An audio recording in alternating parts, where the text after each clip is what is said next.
Every day, U.S. service members dedicate themselves to defending our freedom and protecting America's interests around the world.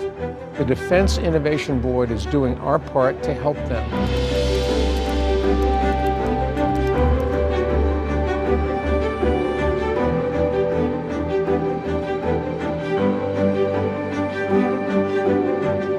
The mission of the Defense Innovation Board is clear and vital.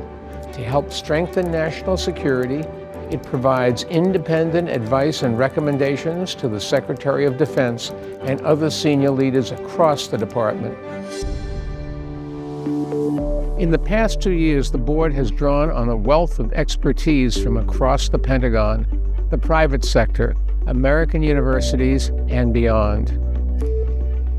We've worked on 8 studies, and each focuses on a specific challenge, from data sharing to the faster adoption of new technologies to closer collaboration with our allies. The report I led on the DIB is called Terraforming the Valley of Death, which refers to startups getting started on their defense journey, but ultimately dying in between research opportunities and the programs of record on the other side of the valley.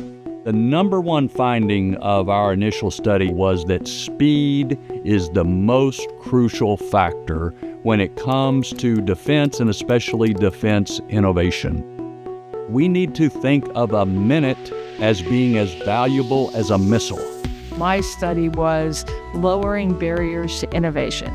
The idea was just taking these really simple things that everyone recognizes vexes us, and can we make a simple declarative statement of going forward, you can do this? When I think about our future advantage from a technology perspective, data is the next oil. DoD needs to treat data as a product. We need to capture data and then avail it to the organization in a responsible way so that it can be leveraged for other capability, other value, training models, etc. That's going to unlock a tremendous amount of value in the future. The one I worked on most recently was about allies and partners. How can we work with other countries differently?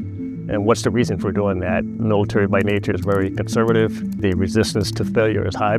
On the other hand, if your enemies are innovating quickly and they have a lot of capacity and economic power, you don't have much choice. And so how can we speed up access to new technologies, not just our own, but our allies and partners as well? One of the things that I've learned at the beginning of this a couple years ago was how badly misaligned incentives are in the system. Many of the normal incentives, promotion, did I finish the job with zero risk, and then I move on to another job, the rapid way we move people through the system, it's almost like every incentive was really a disincentive. One of the things we've talked about in this study itself is that, mavericks won't survive. The system has a way of killing good new ideas because they threaten the status quo. We are clearly at the beginning of a new super cycle, and I'd say that DoD is increasingly eyes wide open about the needs and opportunities to drive change. We're in a global AI arms race, and the stakes are exceptionally high. We need to acquire new technologies as rapidly as possible. We have to think about investment, where we invest and how quickly we invest, and we certainly are going to have to be more willing to take risk.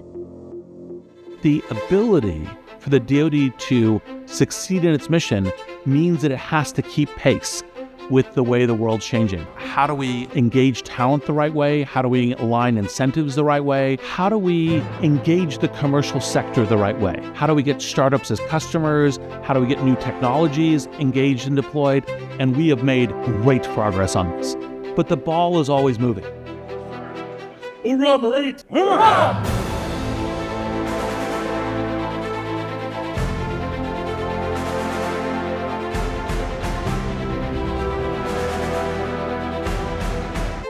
The DIB's biggest impact is kind of changing the narrative among senior leaders around innovation and our ability to understand people, process, and technology to bring innovation to life. The Defense Innovation Board last summer said, it's not about the inputs, it's about the outputs to the warfighter that count. And we've got to keep our eye on the ball, and that's the ball. What Mike has done chairing the Defense Innovation Board and what he represents every single day in terms of his commitment to America, our servicewomen and men, inspires me. It is real, it is genuine, it is driven by a love of country. My advice to future national security leaders is simple: be bold. Focus on urgency and time, that make decisions more quickly.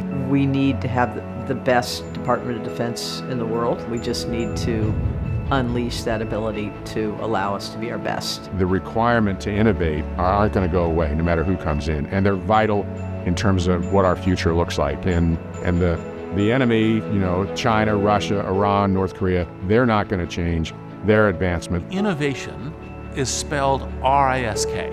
You're actually not being innovative if it is not a serious possibility that you fail in what you're trying to do. Innovation needs to be radical, disruptive. It needs to be iterative. That is, innovation is a process. It doesn't just happen all at once. Together with defense leaders and innovators of every kind, our board members are helping to empower America's men and women in uniform everywhere they serve.